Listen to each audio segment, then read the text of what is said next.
Well, my friends, before we get on to our exclusive interview with a councillor whistleblower who was blowing the whistle on the migrant madness that's enveloping the entire country, but this part of the country, I think, is exposing the rot at the core of the British establishment's stitch-up over the illegal migration madness that really is running rampant throughout towns and cities near you. I want to start by, first of all, telling you that I sympathise and I know exactly how Alison Pearson, the Telegraph journalist, Britain's greatest columnist at that newspaper, I know exactly how she feels.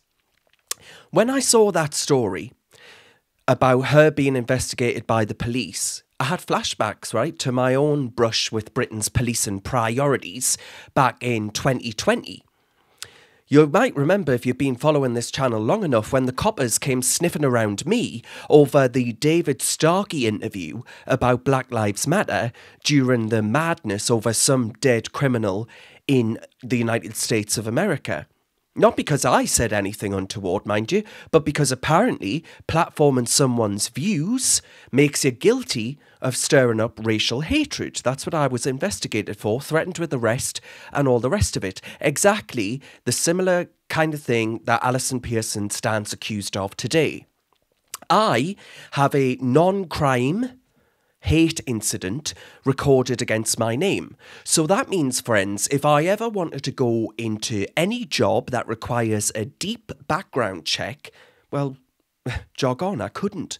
So it's been clear to me for many years now that in modern Britain, the thin blue line is spending its day scrolling through Twitter, scrolling on one of these through your Twitter feeds, rather than actually patrolling our streets, caring about tweets, less about streets.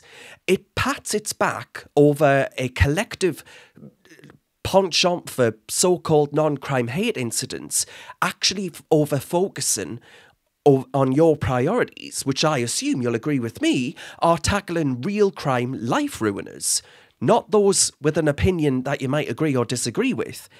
Alison Pearson's tale is just the latest chapter in this absurd saga. She was threatened. The police arrived and she obviously thought she was going to get arrested on Remembrance Sunday of all days while she was in a dressing gown, covering herself barely in a nightie. And Essex police visited her. Not to investigate a burglary or some yob smashing up the shop. She even said herself, I thought they were here because they were closing the street for Remembrance Day services. No, nothing of the sort. These officers of the law turned up because of a tweet she'd posted that hadn't broken the law. A year ago, a tweet posted a year ago. The punchline here is that they wouldn't even tell her what the tweet was or who had reported her for this heinous hate speech. I mean, talk about Kafka-esque. Essex police claim that this is about material likely or intended to cause racial hatred.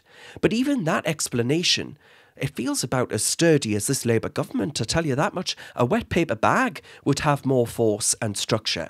We're supposed to believe that a respected columnist that is a best-selling author, she's had a very successful film made out of one of her books, she suddenly had a hard left turn into hate speech. Pull the other one. Sod off. The reality is here, we've let the concept of hate crime spiral out of control. So much so that even the most anodyne of opinions can actually be weaponised against you if they ruffle the wrong feathers. So if you say something about Hamas, for example, which Alison has over the last year, well, you've got a target on your back. And as Elon Musk, the tech titan, has warned, this needs to stop. And let's not kid ourselves about where this leads. This isn't about protecting vulnerable groups anymore, which is what the 1986 Public Order Act was actually meant to do under Mrs. Thatcher. I very much doubt Mrs. Thatcher had in mind that one day they'd be trawling through the internet because some columnist at the Telegraph, a paper she rather liked, might say something untoward. This is about ideology. It's about enforcing the dogma of a woke elite, making you think twice before you press send on a view that might not go with the mainstream's grain. They've got a monopoly on what constitutes acceptable speech. We've seen, actually, over recent years, you misgender someone, well, that's a crime. You get thrown off X and maybe in the slammer. Post an edgy joke on YouTube, well, there you are, that's a crime. And now, even mainstream columnists like Alison Pearson find themselves hauled over the coals.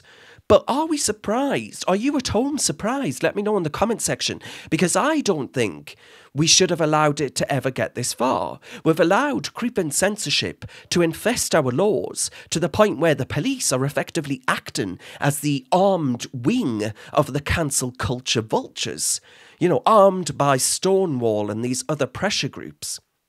But we can't stop there, because this isn't just a matter of freedom of expression. It's a matter of priorities, as I say. While officers are busy going through your timelines, real crimes go uninvestigated. You look at this list: burglaries, assaults, crimes that actually ruin people's lives, knives. Look at the Essex Policing's stats alone in isolation. Real crime takes a backseat because the police are more interested in protecting feelings than protecting property or people. It's easier. There's a pat on the back from left-wing vested interests. And what happens when we challenge this madness? Well, we're told it's only about stopping a few racists and fascists. Absolute bloody nonsense. Everyone's a racist and a fascist these days. Your mask has slipped. It's not the fringe lunatics being targeted. It's anyone who dares step out of line. I mean, look at the fact that we banged up all of these people recently for posting things on social media, whilst others for knife crime and all the rest of it get lesser sentences. It's time to draw a line. Free speech isn't free, and if you have to actually second guess yourself every word you say for fear that the bobby on the beat might knock at your door. Even the most repugnant ideas, and Alison's tweets are obviously far from that, should be met with debate, not a police investigation. I was always told sunlight was the best disinfectant. The moment we let the state dictate what we can and can't say, we lose the ability to challenge it. And that, my friends, is a far more dangerous road ever to go down than letting someone post a spicy opinion on X, whether you like it or not. Here's my message to the police. Get your asses back to doing what you're paid to do.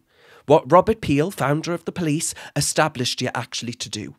Policing without fear or favour.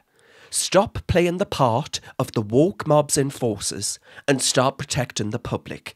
Because I tell you what, Alison Pearson, she ain't a bloody threat. And to her and anyone else so caught up in this farce, I say remember this: you are not alone. Join the Free Speech Union. They can't arrest us all. There's a growing army of us who are sick to the back teeth of this nonsense that's happening to our country. I mean, it's somewhat ironic that it happened on Remembrance Sunday, by the way, because I don't think those lads died, so that someone like Alison Pearson could be threatened with the clink for posting something opinion-wise on a social media platform. We can't stay quiet on these issues any longer, and I certainly won't. And I mean that from the bottom of my heart. That there's a solemn pledge that I make to each and every one of you.